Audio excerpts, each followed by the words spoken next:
I've actually valued Apple every 3 months forever. But since 2010, I've been public about my valuations. What I mean by that is on my blog, which is a Google blog, so it's a good thing about it, I guess. Okay. I post my valuation of Apple because I don't believe in the way I describe it is I'd rather be transparently wrong than opaquely right. And in this business, people want to be opaquely right. What I mean by that is that they will say things that are so difficult for you to construe that no matter what happens, they can say, I told you so. And it drives me crazy. So what I do is I said, this is what I think the value of Apple is.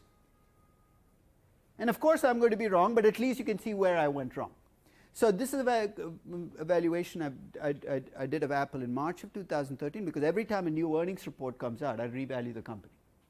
So I'm due for one very soon because Apple's earnings report just came out last week.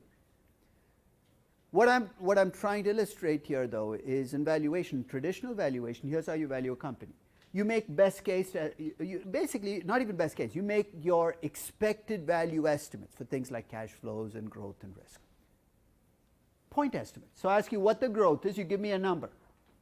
You ask me what the risk is, you give me a number. But the reality is, if you think about it, is you face uncertainty, right? You have a distribution in your head and I'm forcing you to give me a number. And part of you is saying, it's 8%, but it could be 3, it could be 11.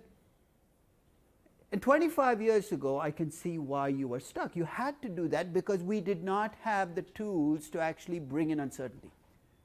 I actually have Crystal Ball attached to my Excel. If any of you use Crystal Ball, it's a simulation add-on to Excel. And what it allows you to do is enter a distribution for your assumptions rather than a single number. So if I'm valuing a company like Apple, rather than give one number, I can give you a distribution. So rather than say revenue growth is 6%, I can say it's uniformly distributed between 3 and 9. And the more uncertainty you feel, the wider the distribution is going to be. And if any of you have done a simulation, here's what happens. The computer goes picks one outcome out of each simulation and does a valuation. Crystal Ball's default is 100,000 simulations. This is what my simulated value for Apple was in March of 2013.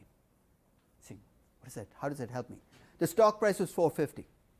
In my base case valuation, I got about $580. So I could give you the base case value. So I think Apple is undervalued, but your defense will be, but you could be wrong. Of course I could be wrong. But what the distribution shows you is how wrong I can be.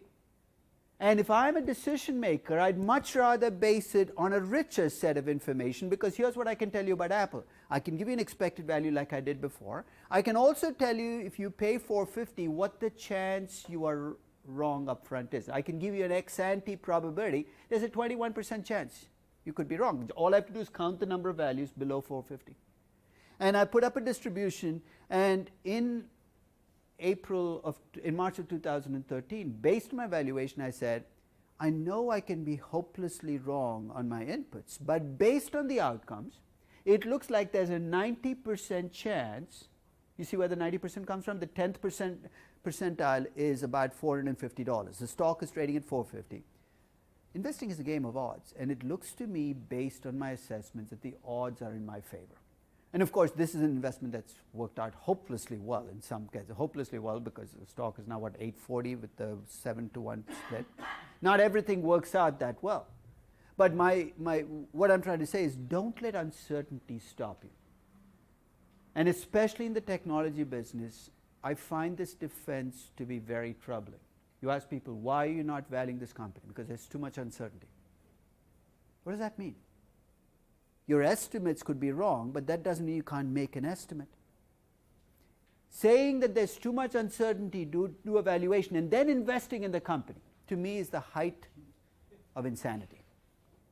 And lots of venture capitalists go through that cycle over and over again. They say, I don't want to value the company, but I'll invest in the company.